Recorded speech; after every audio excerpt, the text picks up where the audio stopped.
I didn't want to upset you.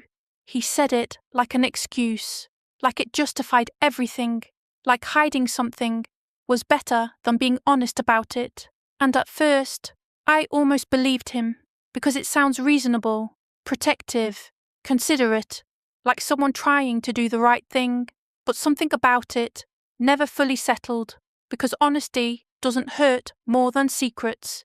Secrets do. I remember the first time he said it.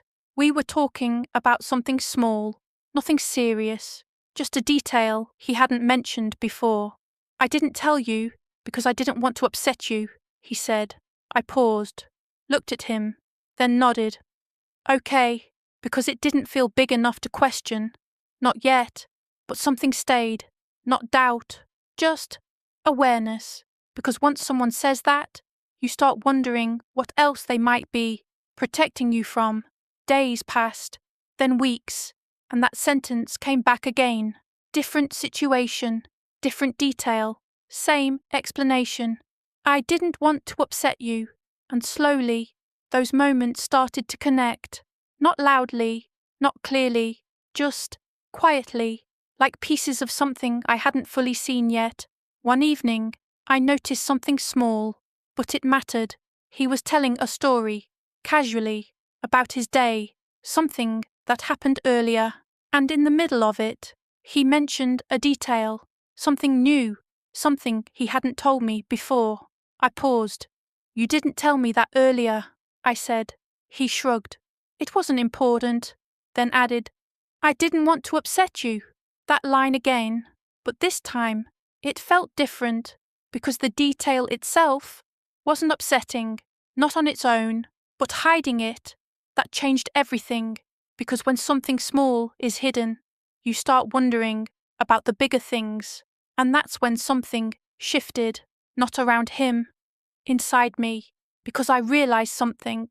It wasn't about protecting me, it was about controlling what I knew, and that difference, it matters. I didn't confront him, didn't push, because I wanted to understand it first, clearly, without emotion, without assumptions. So I started paying attention, more than before, not suspiciously, just carefully.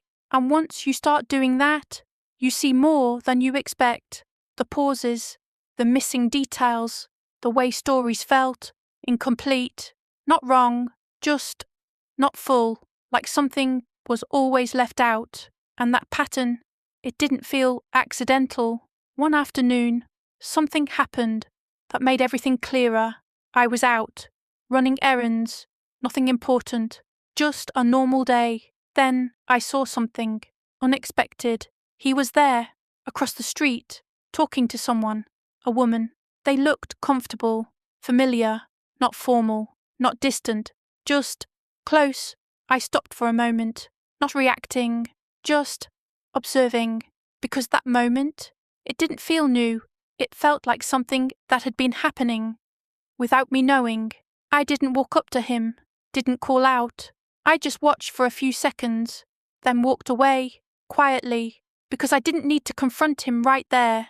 I needed to see what he would say. Later, when I asked, that evening, when he came home, everything felt the same routine, same tone, same normal conversation. How was your day? I asked. Good, he said. Just work. Simple, clean, complete. Or at least, that's how it sounded.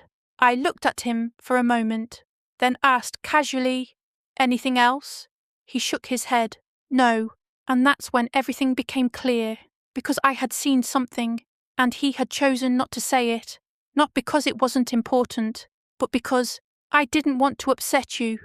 That moment stayed with me, not because of what I saw, but because of what he didn't say.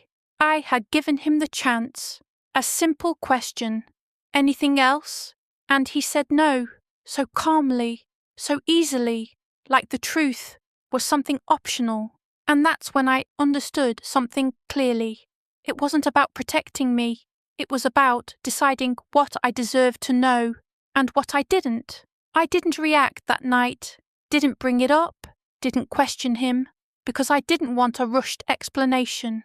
I didn't want another version of the story. I wanted to see the pattern, clearly, without interruption, without influence. The next day felt normal, at least on the surface. Same routine, same conversations, same tone. But I wasn't the same, because now I wasn't listening to what he said. I was noticing what he left out, and that changed everything.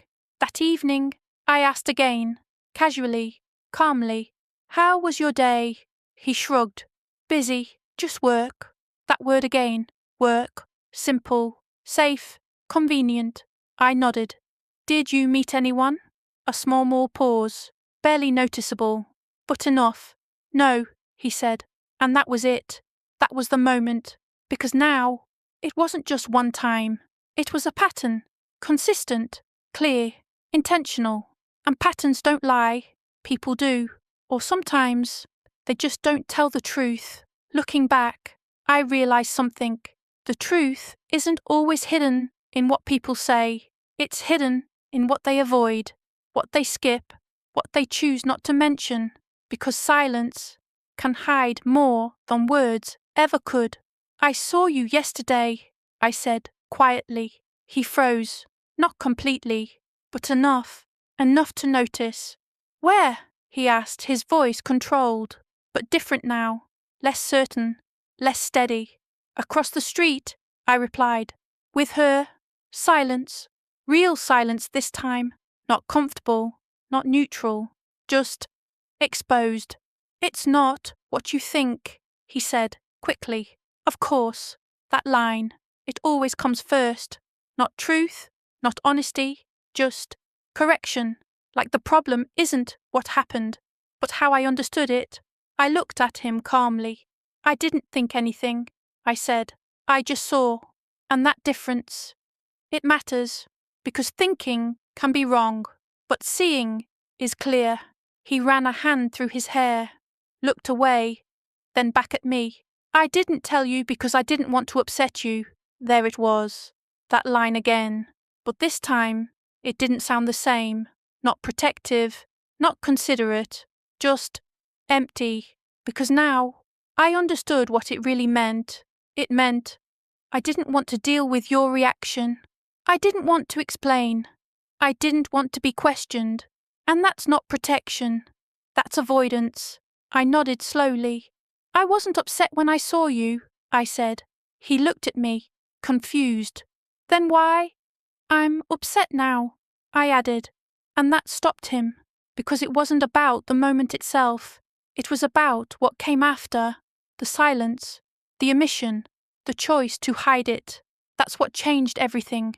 "You're overreacting," he said. That line, familiar, expected. But this time, it didn't reach me, because this time, I wasn't reacting. I was understanding. And there's a difference. "I'm not," I said calmly. I just stopped accepting half-truths, silence, because there was nothing left to argue with, no emotion to twist, no confusion to create, just clarity. Looking back, I realised something.